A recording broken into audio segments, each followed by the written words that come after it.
اعوذ باللہ من الشیطان الرجیم بسم اللہ الرحمن الرحیم رب اشرح لی صدری ویسر لی امری واحلل عقدۃ من لسانی یفقهوا قولی واجعل لی وزیرا من اہلی ربی زدنی علما ربی زدنی علما ربی زدنی علما. بسم اللہ الرحمن الرحیم. آیت نمبر 51 سورۃ الانعام. وا اور انذر آگاہ کیجئے، خبردار کیجئے، وارن کیجئے، بھی اس کے ذریعے الذین ان لوگوں کو یخافون جو ڈرتے ہیں. اسم ہے یا فعل؟ فعل ہے جی، مضارع ہے، غائب ہے، مذکر. یخافون وہ ڈرتے ہیں، الذین یخافون وہ لوگ جو ڈرتے ہیں، ان اس سے کہ یحشروا وہ اکٹھے کیے جائیں گے. یہ بھی مضارع ہی ہے لیکن یہ پیسو وائس ہے. یحشروا وہ اکٹھے کیے جائیں گے، الی طرف ربہم اپنے رب کے. تو رب کو زیر دی الی نے، تو الی پھر حرف جر ہے، اور الی ربہم مرکب جاری، ہم ضمیر ہے، ہم تھی ہم ہو گئی الی کی وجہ سے. الی ربہم اپنے رب کی طرف، لیسا نہیں لہم ان کے لیے، من دونہ اس کے سوا، ولی کوئی دوست، وا اور لا نہ، شفیع سفارشی، لعلہم شاید کہ وہ یتقون تقوی اختیار کر لیں. اے نبی صلی اللہ علیہ وسلم قرآن کے ذریعے ایسے لوگوں کو ڈرائیے جنہیں یہ یقین ہے کہ وہ اپنے رب کے حضور اکٹھے کیے جائیں گے، اور اس دن اللہ کے سامنے اللہ کے سوا نہ ان کا کوئی دوست ہوگا نہ کوئی سفارشی ہوگا، شاید پھر یہ لوگ تقوی اختیار کر لیں. اب یہاں وہی بات تقریباً آ گئی جو سورہ بقرہ کے شروع میں آئی تھی.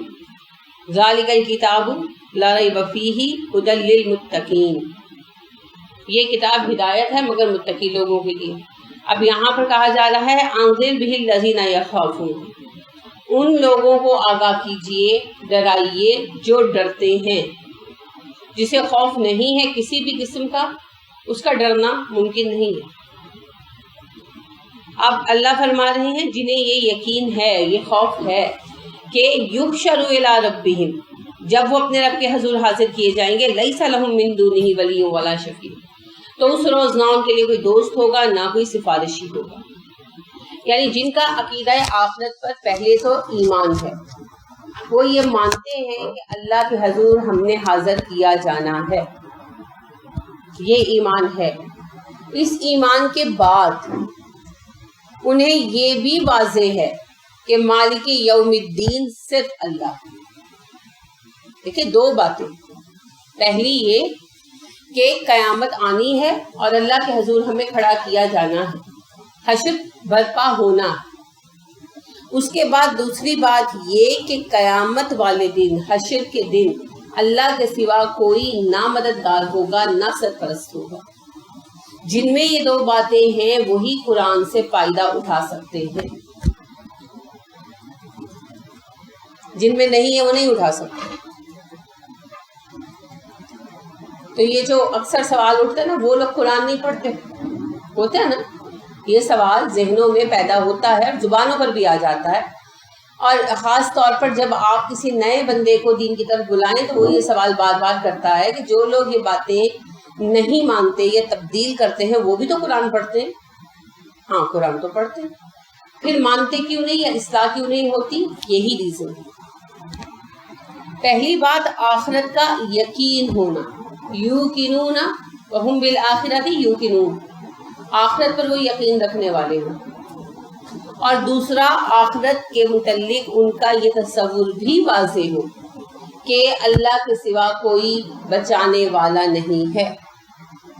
ہماری اکثریت یہ تو مانتی ہے کہ آخرت کا انعقاد ہونا ہے، لیکن اس کے متعلق تصورات بنا رکھے، یہ بچا لے گا وہ بچا لے گا. جیسے کل ہمارا ہی کہہ رہی تھی لا الہ الا اللہ لے کر جاؤں گی، ہے نا؟ تو ہر بندے نے اپنا ذہن بنا رکھا ہے، اس سلسلے میں بیعت ہوں تو بچا لیں گے، فلاں کی دعا بچا لے گی. یعنی یہاں تک کتابوں میں لکھا گیا کہ جی میلاد کے لیے ایک چادر بچھانے کو دے دی تو وہ قیامت کے دن ہر طرح کے عذاب سے بچا لے گا. دعوے ہیں نا وہ تو بالکل الٹا ہے, آپ صحیح کہہ رہے ہیں, لیکن سارے دعوے اپنے پاس سے بنائے ہوئے. اور ان باتوں کی وجہ سے جنہیں یہ خیال بھی آتا ہے کہ روز حشر ہمیں کھڑا ہونا ہے, وہ یہ سمجھتے ہیں کہ ہم بچ جائیں گے سفارش کی وجہ سے.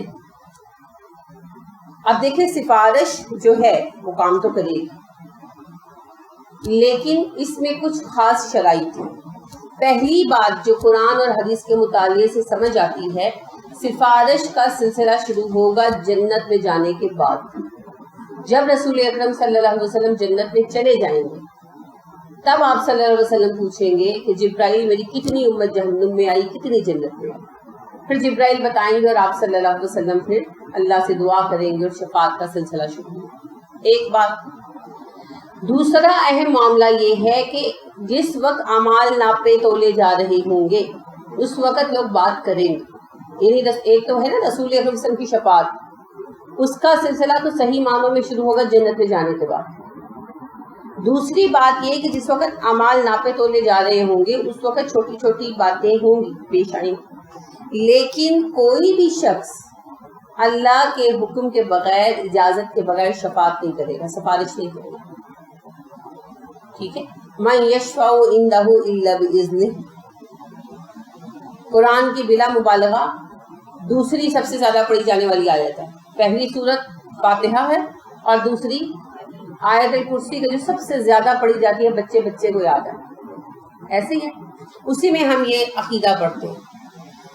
اللہ سے پوچھا جائے گا کہ اللہ جی میں کچھ عرض کرنا چاہتا ہوں, کر سکتا ہوں؟ اگر اللہ اجازت دیں گے تو عرض کیا جائے گا, ورنہ اگلا زبان نہیں کھولے گا. تیسری بات یہ ہے کہ کوئی سفارش کر بھی دے تو اس کو منظور کرنے یا نہ کرنے کا اختیار کلی طور پر اللہ کریم کا. اور اس کی سب سے بڑی مثال کون ہے؟ ابراہیم علیہ السلام. صحیح بخاری اور مسلم کی حدیث ہے کہ رسول اکرم صلی اللہ علیہ وآلہ وسلم نے ارشاد فرمایا کہ قیامت کے دن ابراہیم کا باپ آزر ملے گا ان سے اور کہے گا کہ بیٹے آج مجھے بچا لے. ابراہیم کہیں گے ابا میں نے آپ کو بہت سمجھایا تھا. وہ کہے گا ہاں میں نے تیری بات نہیں مانی تھی, آج مجھے بچا لے, آئندہ کبھی تیری بات کا انکار نہیں کروں گا. تو ابراہیم اللہ سے دعا کریں گے کہ اللہ جی آپ نے مجھ سے وعدہ کیا تھا کہ قیامت کے دن مجھے رسوا نہیں کریں گے. تو اللہ کریم ارشاد فرمائیں گے کہ ابراہیم اس کے متعلق مجھ سے بات مت کر, اس لیے کہ یہ میرے مجرموں میں سے ہے, میرے دشمنوں میں سے ہے. اور اپنے بائیں طرف نظر ڈال, تو بائیں طرف جہاں ان کا باپ کھڑا ہوگا وہ ادھر پلٹ کر دیکھیں گے تو وہاں کالے رنگ کا ایک بجو کھڑا ہوگا جسے پچھلی ٹانگوں سے گھسیٹ کر فرشتے جہنم میں پھینکتے ہیں. تو سفارش کی قبولیت کا انحصار اللہ کی رضا پر ہے. جب یہ تین اصول سمجھ لیں گے نا تو بات واضح ہو جائے گی.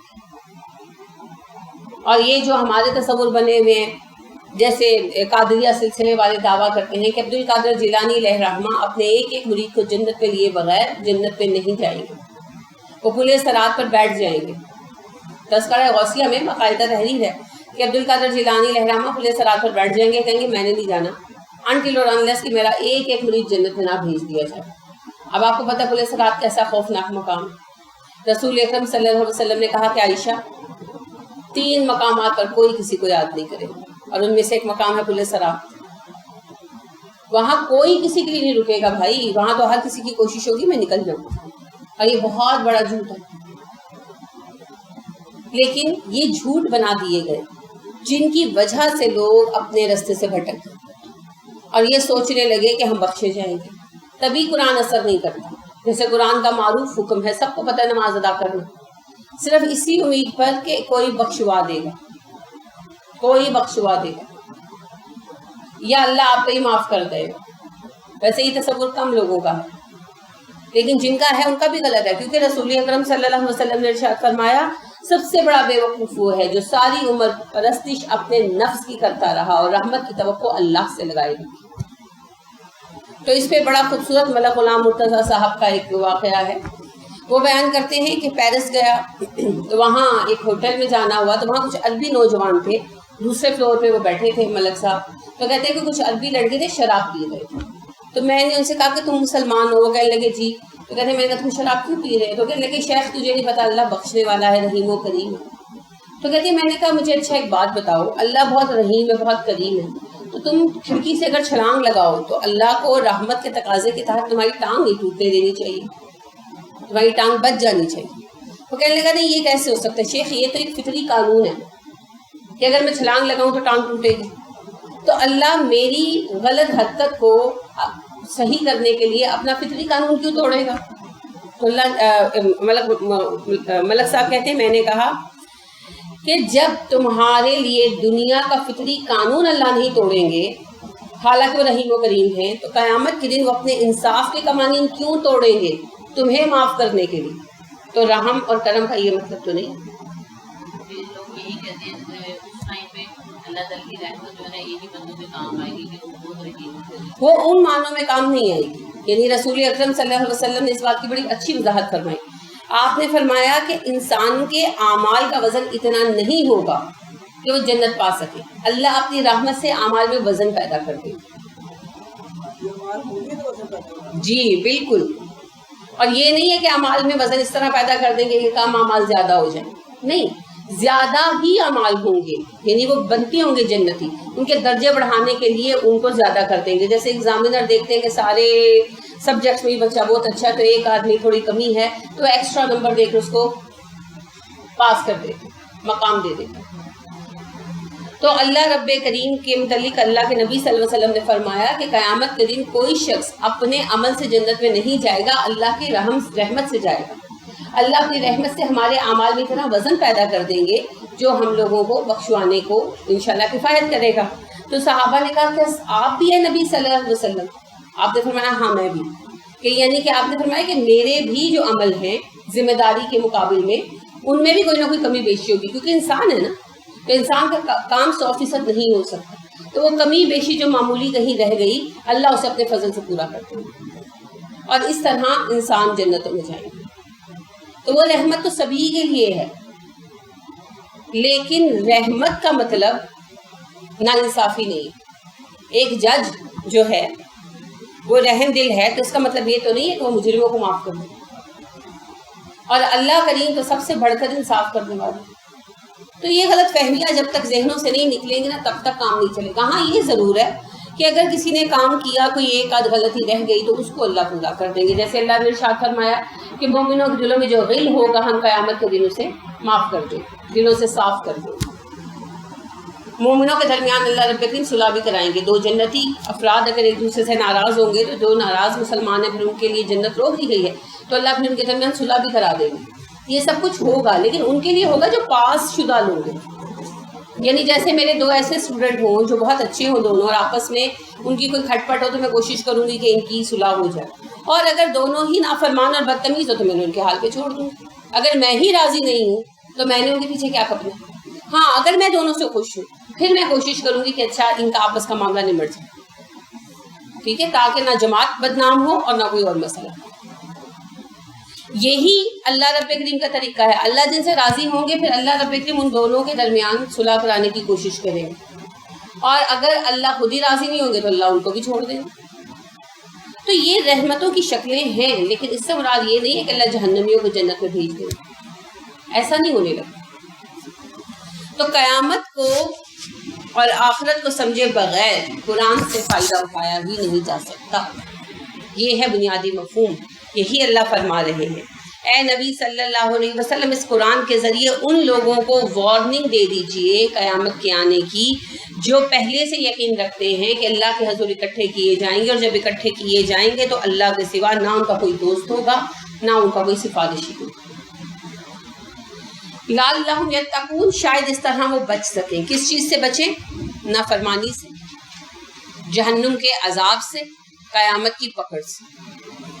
جب احساس ہوگا تو بچنے کی کوشش بھی کریں گے نا انشاءاللہ، ٹھیک ہے۔ تو جو چیز سب سے زیادہ برائی سے روکنے والی ہے وہ کیا ہے؟ آخرت کی فکر۔ یہی چیز صحابہ کرام رضی اللہ عنہم علیہم اجمعین کو بچا رہی تھی۔ وَلَا نَا تَطْرُدْ، تم ددکارو الَّذِينَ ان لوگوں کو، یدعون جو پکارتے ہیں ربہم اپنے رب کو، بالغداتی صبح کو، والعشی شام کو، یریدون وہ چاہتے ہیں، وجہہ اس کا چہرہ، اس کی ذات یعنی اس کی رضا. اور تم ان لوگوں کو اپنے پاس سے نہ دھتکارو، دور نہ کرو جو صبح و شام اللہ کو پکارتے ہیں اور اس کی رضا تلاش کرتے ہیں. کسے کہا جا رہا ہے؟ رسول اکرم صلی اللہ علیہ وسلم. کفار مکہ کے سرداروں نے آپ سے مطالبہ کیا کہ ہم ان رذیل لوگوں کے ساتھ بیٹھ کر قرآن نہیں سنیں گے، اگر ہمیں ٹیچ کرنا چاہتے ہو ہمارے لیے علیحدہ سٹنگز کا ارینجمنٹ کرو. یہ وہ ٹائم تھا کہ صحابہ پر مشکل اوقات تھے. سورہ انعام کس سال میں اتری تھی؟ 12ویں سال میں. شاباش، آسان تھی. آخری زمانہ تھا قریب قریب. لہٰذا عمر فاروق رضی اللہ عنہ جیسے اولو العزم صحابی نے بھی کہا کہ کوئی حرج نہیں ہے اگر ہم ان کے لیے ایک علیحدہ سٹنگز کا ارینج کر دیتے ہیں تو، یعنی ہم جس وقت ان کا وقت رکھے کوئی بھی نہ آئے اور پڑھنے کے لیے. تو اللہ رب کریم نے اس پر یہ ارشاد فرمایا کہ جو دن رات اللہ کو پکارتے ہیں انہیں ہٹانے کی ضرورت نہیں ہے. لازمی بات ہے، جو ٹائم فکس کیا جائے گا پھر اس ٹائم میں باتوں کو منع کر دیا جاتا نا. تو اللہ نے کہا نہیں، ایسا کرنے کی ضرورت نہیں. اللہ کے نزدیک اہم وہ ہے جو اللہ کی رضا تلاش کرتا ہے. ڈگری ہونا، پیسہ ہونا، شکل ہونا، اقتدار ہونا اللہ کے نزدیک کوئی معنی نہیں رکھتا. اللہ نے تو دیا سارا کچھ. ہاں ایک چیز ہے جو ہم خود پیدا کرتے ہیں، وہ ہے اللہ سے محبت، اللہ کی اطاعت، اللہ کا پیار، اور اسی کو اللہ رب العالمین ویلیو کرتے ہیں.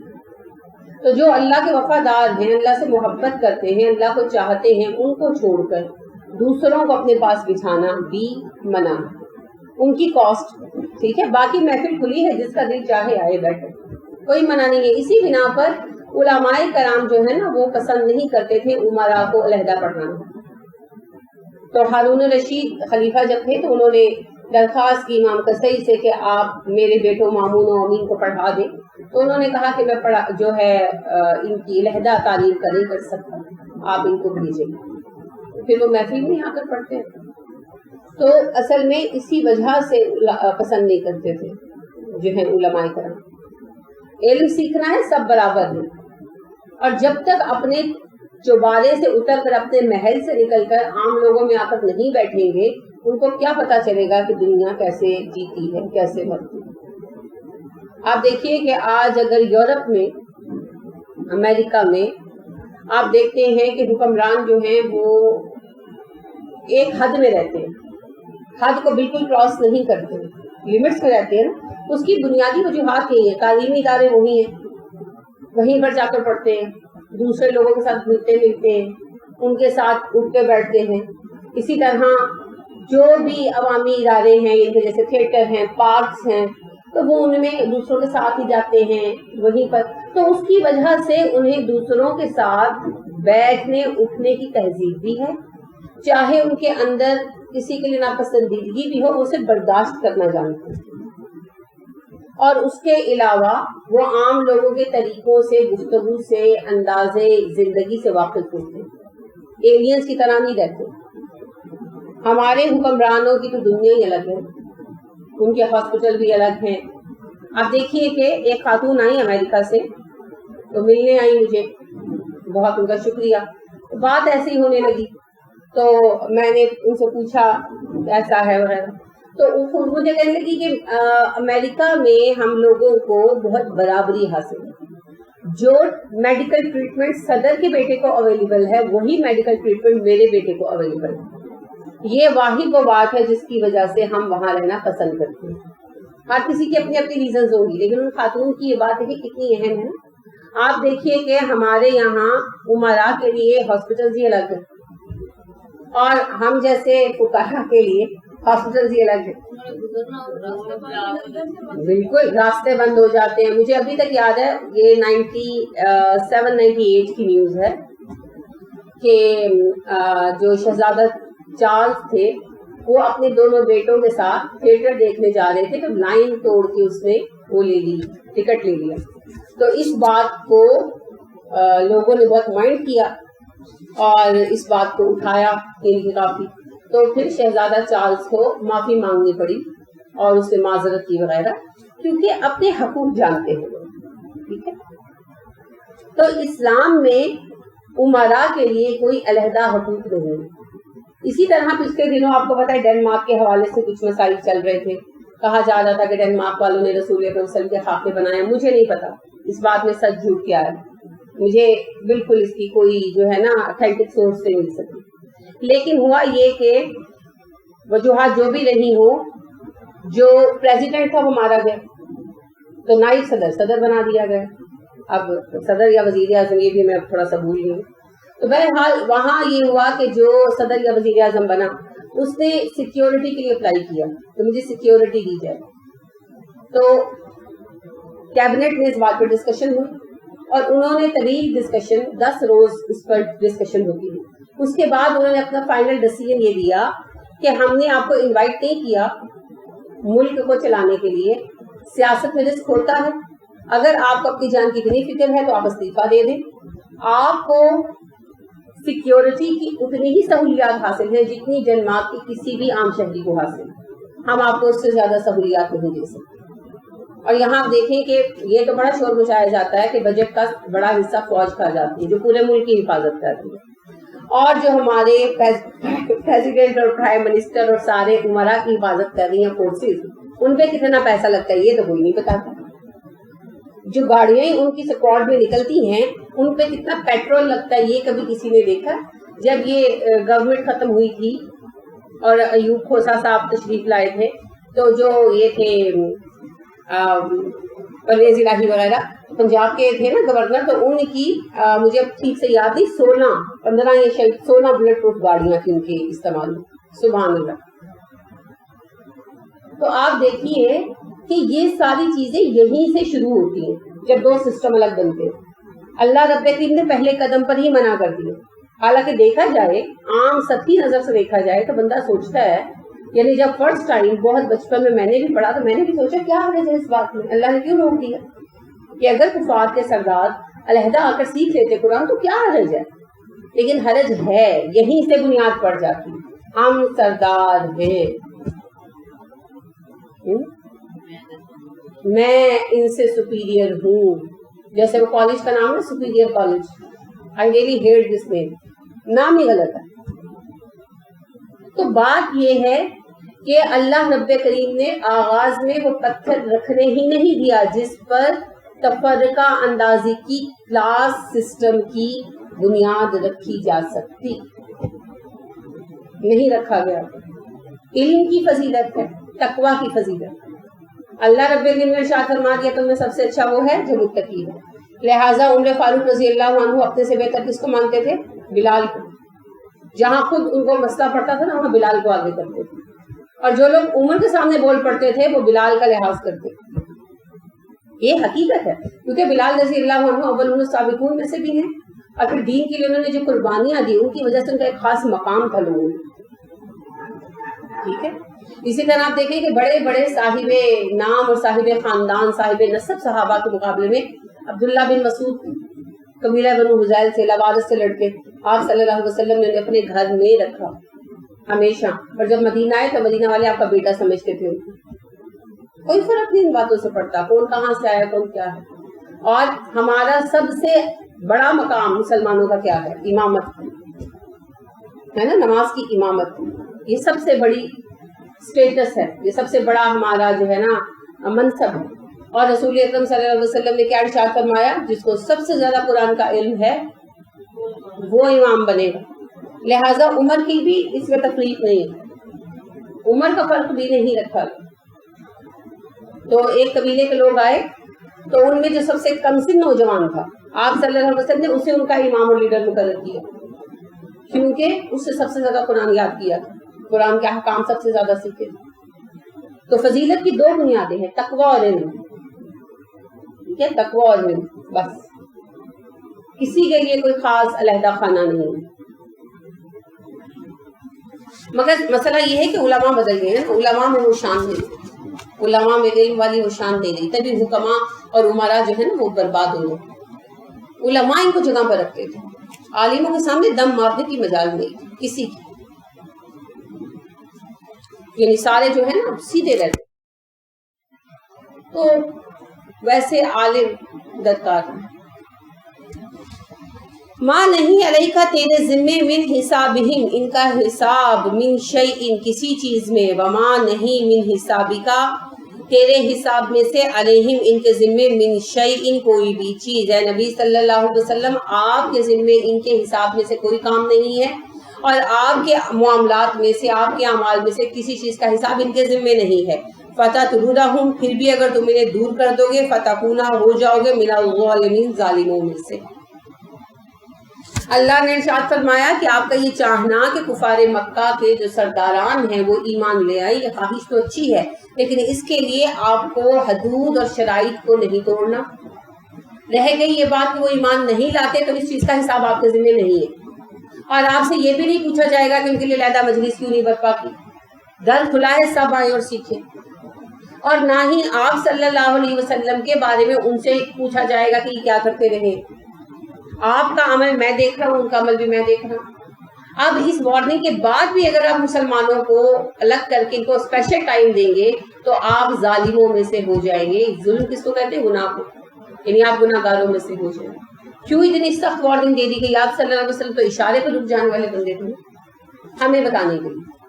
آج علم کے لیے جو ہم لوگوں نے سوسائٹیز قائم کی ہوئی ہیں اور بڑے بڑے ایلیٹ کلاسوں میں جا کر ہم پڑھاتے ہیں، مجھے اس سے اختلاف ہے اسی بنا پر.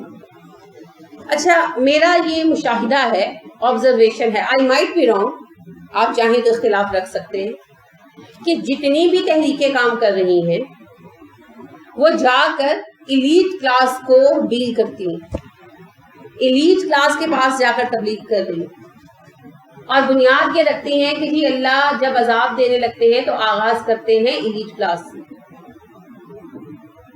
اور اللہ فرماتے ہیں کہ جب عذاب آتا ہے تو ہم پہلے امراء کو گمراہ کر دیتے ہیں اور پھر ہم اس علاقے کو تباہ کر دیتے ہیں. تو امراء کا درست ہونا صحیح ضروری ہے. یہ بات تو صحیح ہے. اللہ ارشاد فرماتے ہیں کہ جب کسی علاقے کی تباہی کا فیصلہ کر دیا جاتا ہے تو امراء کو چھوڑ دیا جاتا ہے ان کی گمراہی میں، پھر اس کے بعد پوری قوم گمراہ ہو جاتی ہے اور قوم تباہ ہو جاتی ہے. لیکن اللہ نے یہ اجازت نہیں دی کہ امراء کی ٹیچنگ کے لیے علیحدہ انتظامات کیے جائیں، یعنی ان کے اندر کلاسیفیکیشن کی بنیاد پر انہیں علیحدہ جا کر پڑھا جائے. تو یہ ہے نا کہ کوئی مل نہیں رہا تو اسے رابطہ کرنے کے لیے آپ چلے گئے یا کچھ، that is something else. لیکن آپ اپنا پورا زور صرف کریں علماء پر اور اپنی ساری صلاحیتیں امراء پر اور اپنی ساری صلاحیتیں امراء پر صرف کریں اور آپ کا محو محنت جو ہے اور آپ کا جو ہے محل نظر وہی ہو، یہ درست نہیں ہے طریقہ.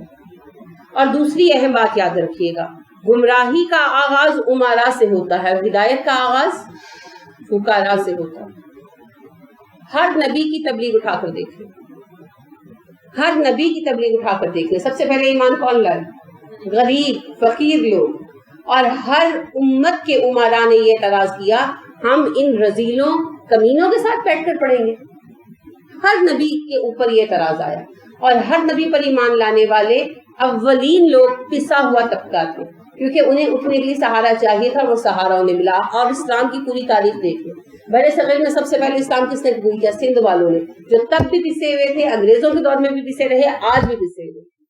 پاکستان بننے کے آلموسٹ 70 سال ہی ہو گئے، تقریباً 67 ایئرز ہو گئے، انہیں ابھی تک اٹھایا نہیں گیا کیونکہ پسے ہوئے لوگوں کو رستہ چاہیے ہوتا ہے. مظلوم افراد تو وہ سب سے پہلے آگے بڑھتے ہیں اور ان کے اندر حق پرستی سب سے زیادہ ہوتی ہے کیونکہ غربا جو ہے نا وہ پھر بھی اللہ پر کچھ اعتقاد رکھتے ہیں. وہ اقبال کہتے ہیں نا، نام لیتا ہے اگر کوئی ہمارا تو غریب، پردہ رکھتا ہے اگر کوئی تمہارا تو غریب، ہے نا. تو غربا میں پھر بھی دین کا کچھ نہ کچھ سلسلہ چلتا رہتا ہے کیونکہ ان کو ذرائع حاصل نہیں ہوتے، تو اپنے مصائب میں قائم رہنے کے لیے ایک سہارے کی ضرورت ہوتی ہے اور وہ سہارا صرف اللہ کی ذات ہے. ہمیشہ ہر دور میں ہر نبی کے زمانے میں سب سے پہلے ایمان لانے والے غربا تھے، فقراء تھے، غلام تھے. تو ہدایت کو پہلے وہی قبول کریں گے، اس سلسلے کو بدلا نہیں جا سکتا. تو میں یہ نہیں کہتی کہ ایلیٹ کلاس پر کام نہ کریں، ضرور فرمائیں کام، لیکن باقی سارے علاقوں کو نظر انداز کر دیا گیا. آپ لاہور ہی کو لے لیں، دور کیا جانا.